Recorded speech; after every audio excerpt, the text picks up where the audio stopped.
Oh, hello there. Didn't see you come in. What are you doing in my house? I have a great fondness for The Legend of Zelda. It's been a part of me for as long as I can remember. I've loved it since my childhood. I'm a fanboy, and I'll admit that up front. But as the times change and the years go on, my love for it has dissipated somewhat. While I still carry fond memories of the times I've had with the series and the impact it's left on me, my interest in recent entries has dissipated somewhat. That's why I've taken it upon myself to go through the series as we know it today, in full. I'm going through it all, through thick and thin, hoping to understand each game and how this series has evolved up to this point. So join me on this series-long retrospective through Legend of Zelda.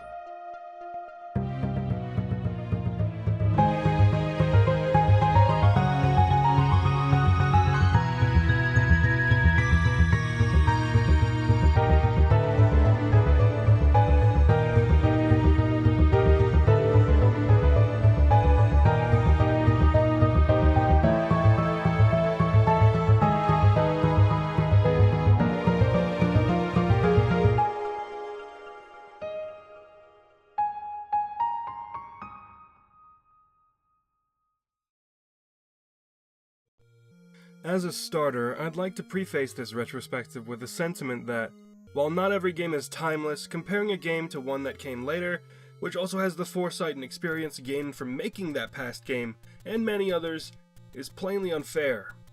That being said, this may be rather hard to do with the original. The Legend of Zelda was before my time. The Legend of Zelda originally released on February 21st, 1986 for the Famicom in Japan. The rest of the world got it in 1987 for the Nintendo Entertainment System, and it is over 30 years old. I myself did not play it until 2005 on the GameCube Collector's Edition version. In many ways, the first Zelda is a time capsule, a product of its era. From its advertising featuring two white kids rapping, trying painfully hard to appeal to the hip youth of the then current generation, to its difficulty and plainly enigmatic game design. Games back then didn't come cheap, and while many still do not today, it was imperative back then that the consumer got as much for their dollar as they could. So games would be harder, more punishing, sometimes even including extra modes of play. The emphasis of this game was encouraging players to converse with one another, as the game's director, Shigeru Miyamoto, famously took away the sword and hid it in a cave, so players would have to talk and communicate to figure out where to go next. The game's North American release even coincided with the start of the Nintendo Fun Club. Players who submitted a warranty card proving they had purchased the game would be signed up for a newsletter that contained activities, new game previews, and most importantly, game tips and hints. Young players with the membership could help others who were stuck on the game, impress their friends with a neat trick. So this is the ecosystem the game existed in.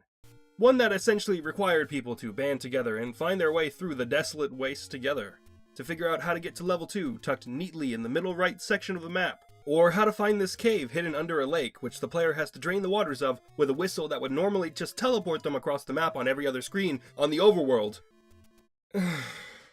Zelda 1 starts the player off in the middle of a mountain prairie with little to no context. In a time before expensive cinematics, most games had their story told through their instruction manual.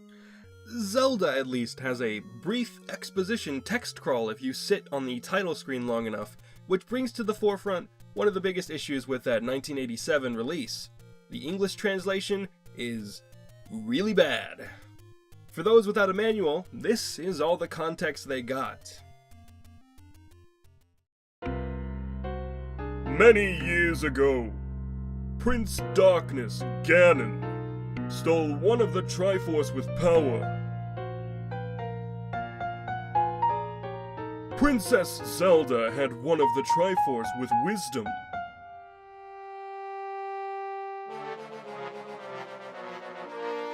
She divided it into 8 units to hide it from Ganon before she was captured. Go find the 8 units, Link, to save her.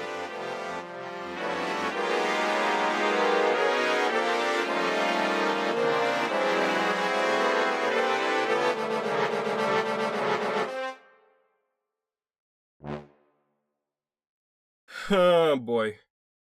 The manual does not have any of the errors that this introduction sequence has, and is actually greatly expanded. It does a much better job establishing the mythos that will carry on to be fleshed out and retconned in later entries.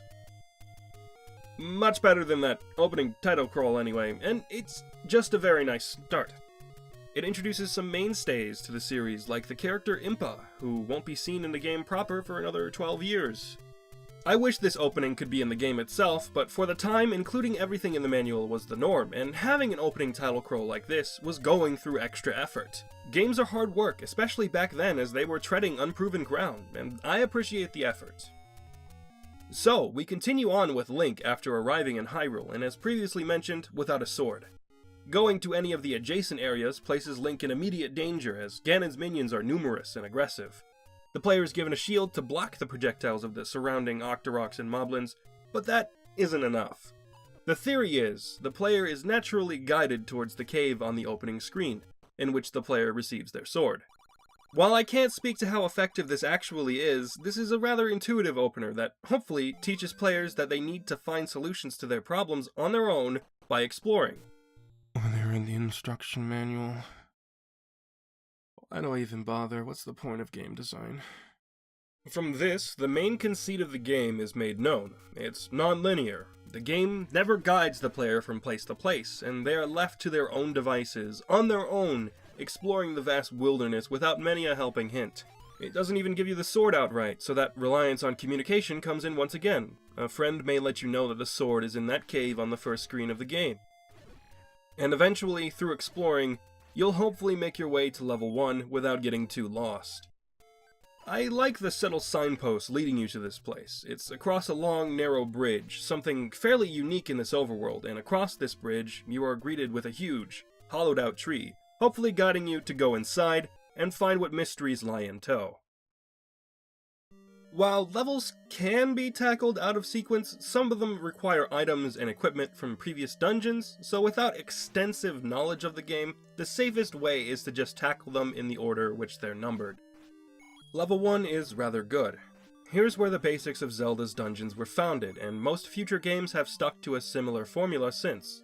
A straightforward layout with a few branching paths, rooms that lock upon entering, which you have to defeat every enemy to open, equipment that opens up exploration, such as keys that unlock doors, a dungeon map to guide exploration, a compass to point you in the right direction to the dungeon's end, and items to expand Link's arsenal, with the bow and boomerang being in this dungeon.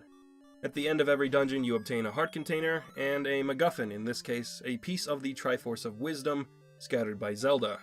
Why those pieces are guarded by Ganon's minions in strongholds while he's supposedly trying to find all of those pieces is beyond me, but let's not question it.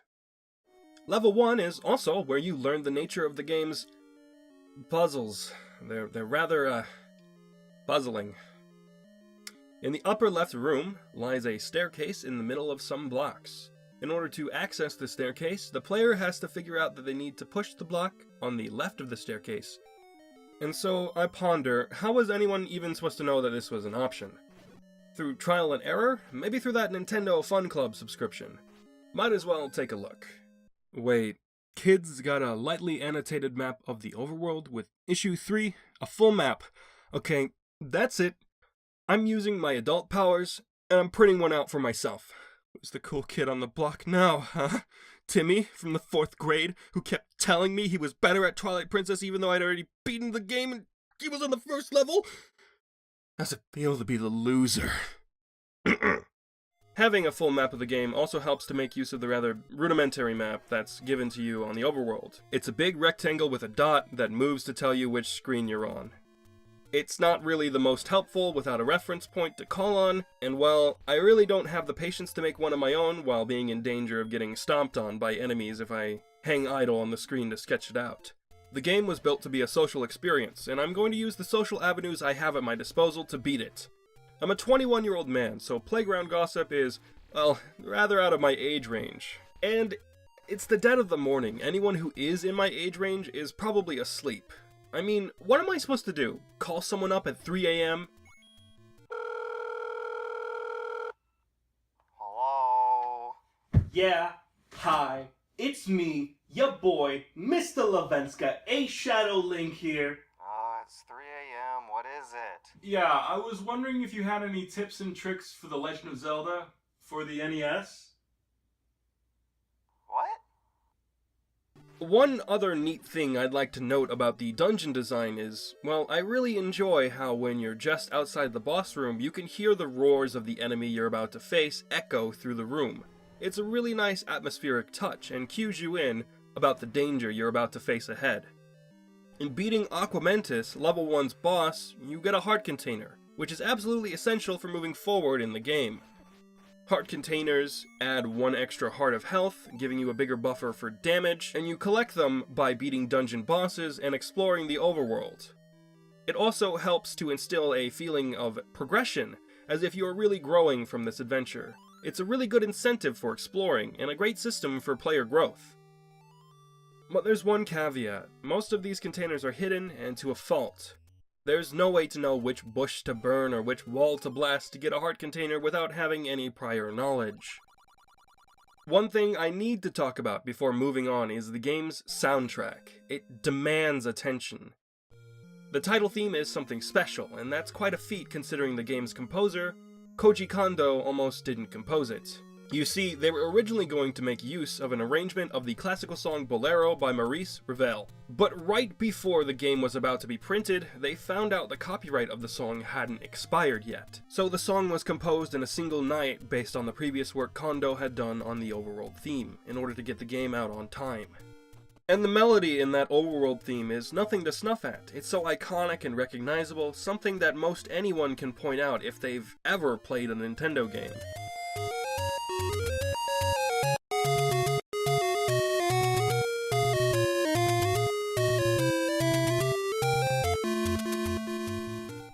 After getting some help, either from the manual or outside assistance, we will travel through Hyrule, going from level to level. By the end of level 3, you'll have had more than enough experience with the game's bewildering hint system. In just about every dungeon, an old man awaits to give you a riddle or some kind of clue.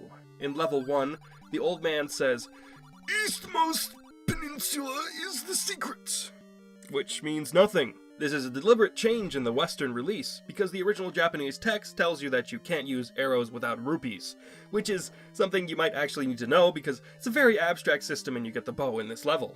I would like to know who did this, and why. In level 2, the old man says, "Dodongo dislikes smoke." It's a head-scratcher that you have to interpret to realize that the Dodongo, this dungeon's boss, is weak to bombs. The hint system in general in this game is rather poor. The bad translation is actually not always to blame, except in certain instances, because the original text is usually just as perplexing. Occasionally, a slightly more helpful hint will be swapped out for one that is useless, as is the case in level 1, but overall these brief hints are almost never straightforward, and always have to be deciphered anyway. I don't know if these hints are vague on purpose, or if they were genuinely trying to be helpful, but written with a mythical guise that makes them confusing. One of the most helpful hints is found in level 3. "Did you get the sword from the old man on top of the waterfall?" This is well timed, as you need 5 hearts to get the white sword atop that waterfall, and you will have 5 hearts at this point if you've been tackling the dungeons in order.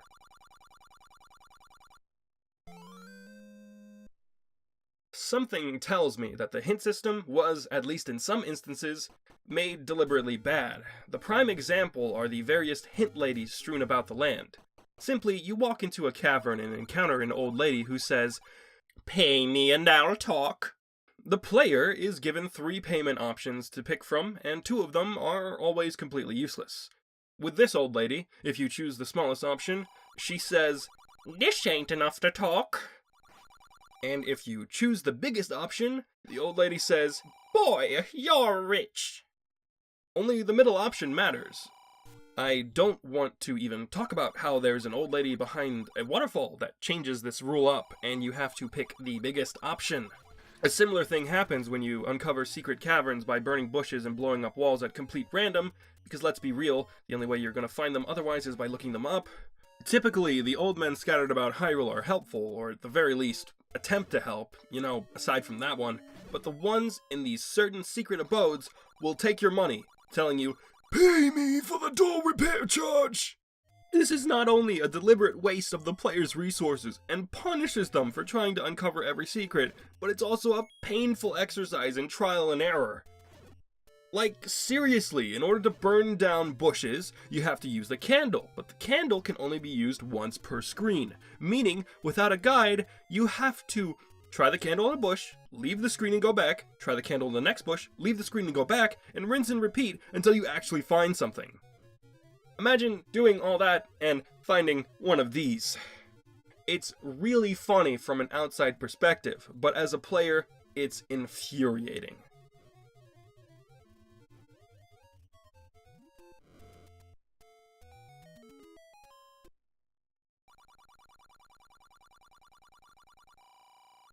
Anyway, getting back on track, level 3 is where the game gets hard. Enemies are swapped out for dark nuts throughout the entire dungeon, and damage output is massively increased overall. This is the point where the player is going to have to get comfortable with the movement controls and learn techniques to prevent themselves from taking unnecessary damage. Enemies knock you back with their attacks, but you can do the same. By skillfully timing attacks, you can clear the way of dark nuts without a moment's fuss, and they'll eventually become child's play. At this point, it would be wise to hunt down some extra heart containers to make extra leeway for taking damage, and of course, get the white sword to better deliver damage. You get the raft here, which has almost no use whatsoever aside from getting to a heart container and level 4. It's a really weird item. Speaking of, the difficulty also starts getting weird from this point on, with former dungeon bosses becoming simple enemies in rooms. The boss from the last level, Manhandla, which is an excellent name, is merely an obstacle on the path to the real boss in this level. The stepladder is gained in this dungeon, which is a useful tool for crossing small gaps covered in water and, lava.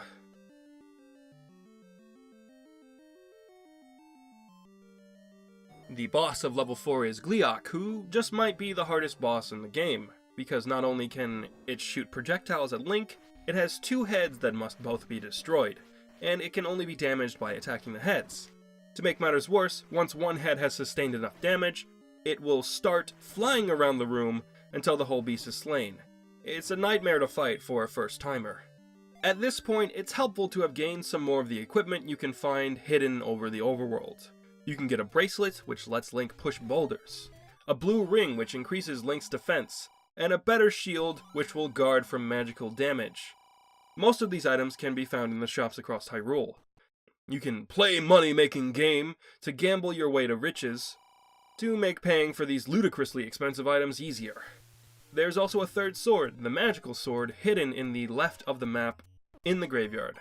But you have to get through this section of the map dubbed the Lost Woods to reach it, and you have to know the specific pattern to get through, otherwise it infinitely loops. Up, left, south, left. How is anyone even supposed to know this? Why do you expect me to know? Okay. I'm heading to the magical sword now. That's the one you need 12 hearts for, right?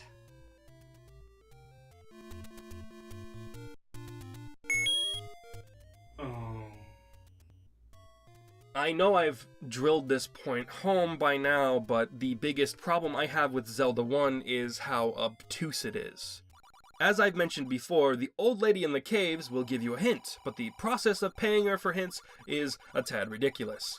The old lady tells you the pattern to make it through the Lost Woods, but she also tells you the way to make it through the Lost Hills you need to cross in order to get to level 5.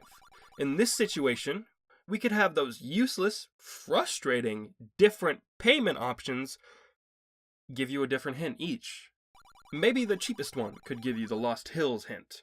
and the middle one could have been the Lost Woods hint. Maybe tell you something the game doesn't make obvious with the most expensive hit, like that the damned whistle can drain a lake even though it warps you on every other screen.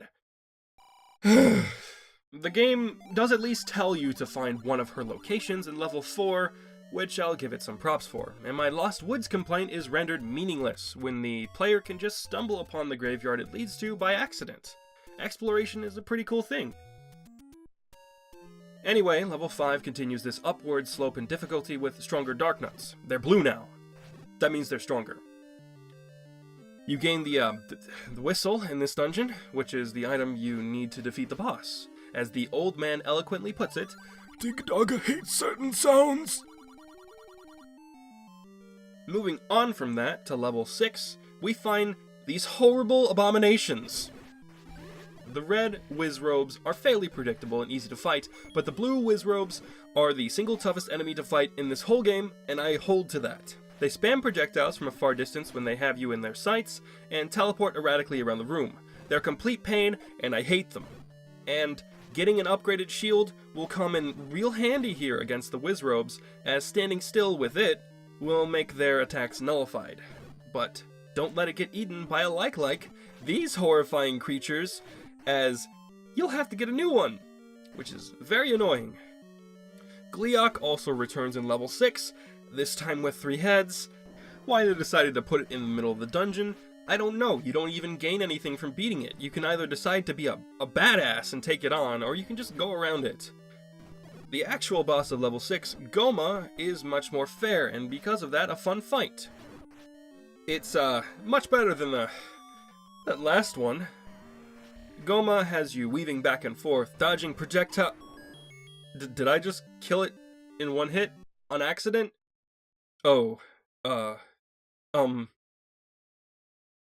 In this dungeon, you get the magical rod. Zelda 1 hides some equipment in its dungeons that is wholly optional, and this is one of those optional items. It's a neat trinket that you can find that isn't required to beat the game, but it makes the game a bit easier. You can also find upgrades to your bomb carrying capacity in level 5 and 7, but you'll have to pay the old man for those. Speaking of him, level 6 is probably home to the worst hint in the game, because it's genuinely trying to clue you in on the location of level 7, but it doesn't tell you how to actually get into it. You know how I complained this whole video that the game never tells you you can use a whistle on one screen in the whole entire game to drain a lake? Well, remember when I said it was a cave at the beginning? Yeah, that's an understatement. That's the 7th dungeon. There are 3 lakes in the game, 2 of which are fairies' fountains, where a fairy can heal you for full health, and 1 that's completely empty. There are secrets where fairies don't live! Might clue you in on the one pond in the game where there isn't a fairy being important, but as said, in order to drain the waters, you have to use the whistle on this one screen, the only screen in the entire game where it does something different, and there is no indication at all that you have to do this. How is anyone even supposed to figure this out? Level 7 itself is also home to some absolute nonsense. You must come prepared with a piece of meat to feed a hungry gorilla in order to even progress, and then there's, well, maybe that last hint might have been the worst in the game, but this one is the second worst.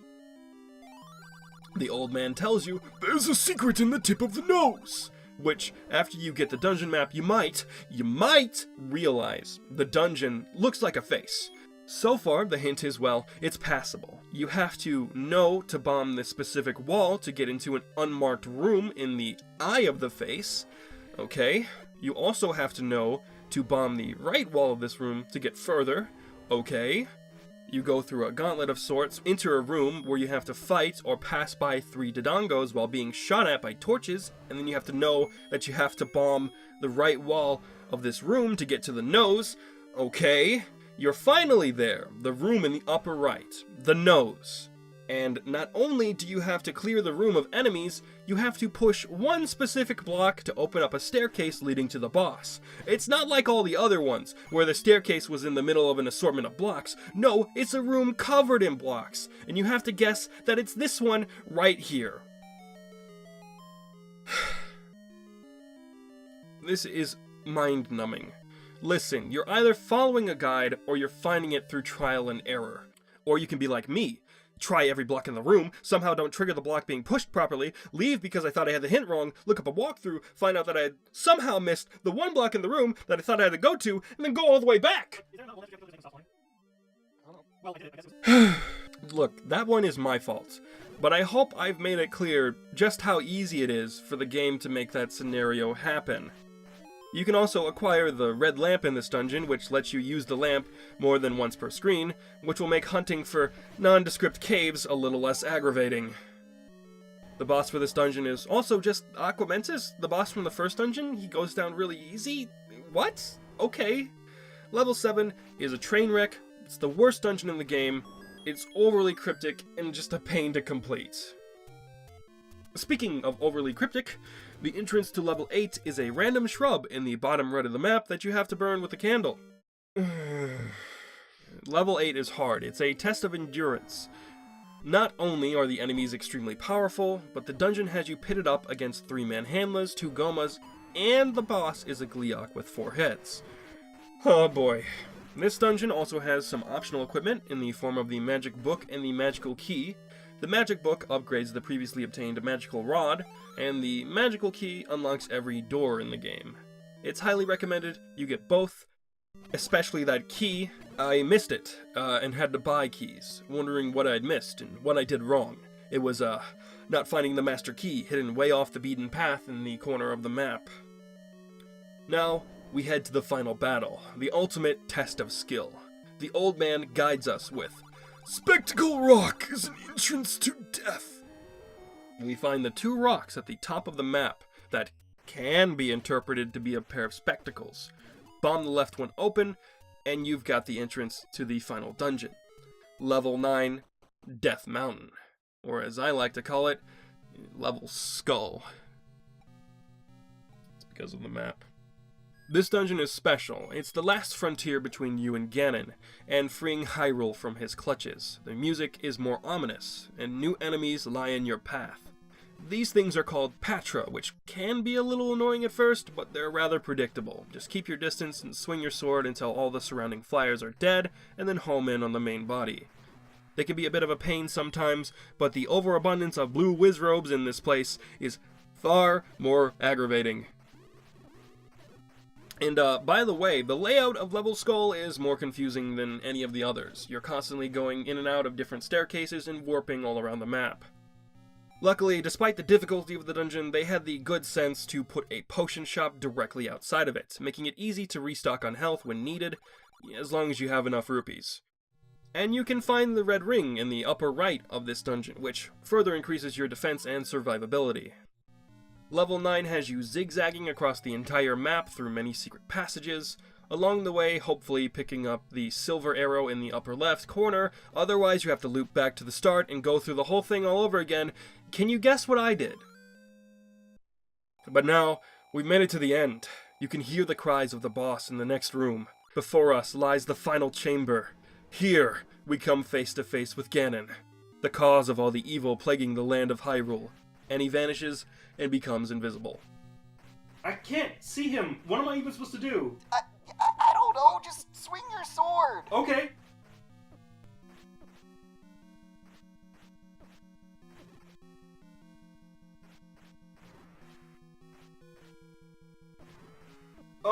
He's red now? Oh my god, just shoot him with the arrow! Oh, okay. It's finally over.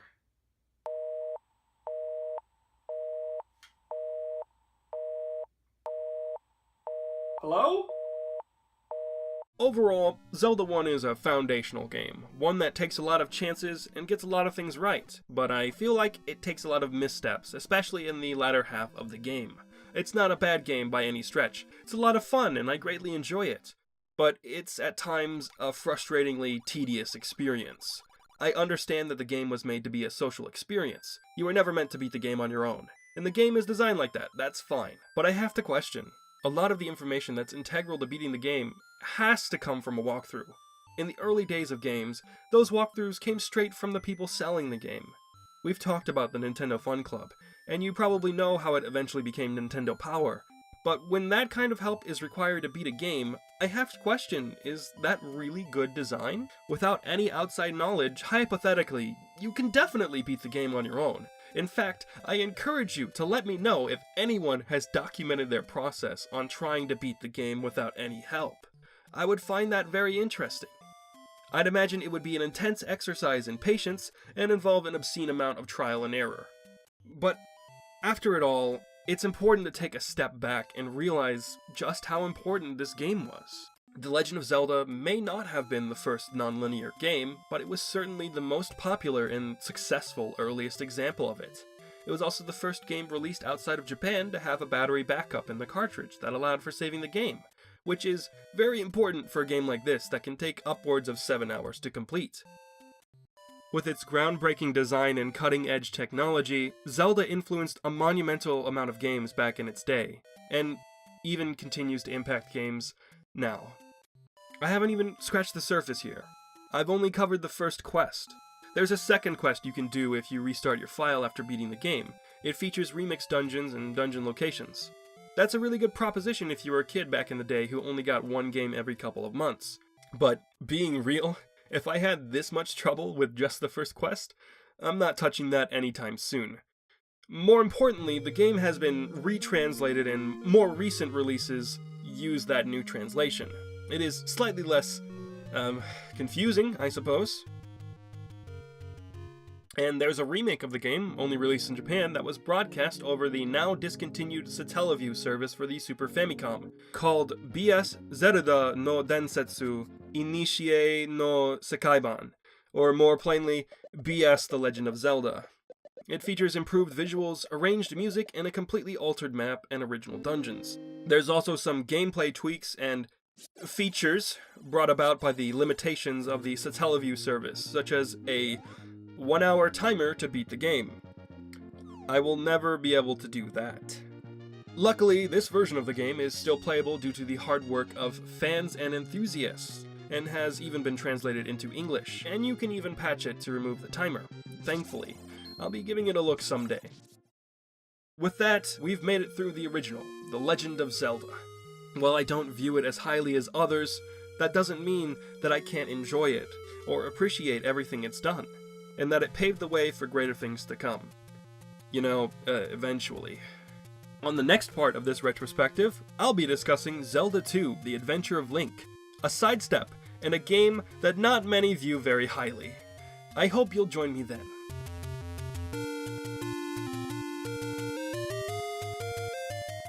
Thank you for watching.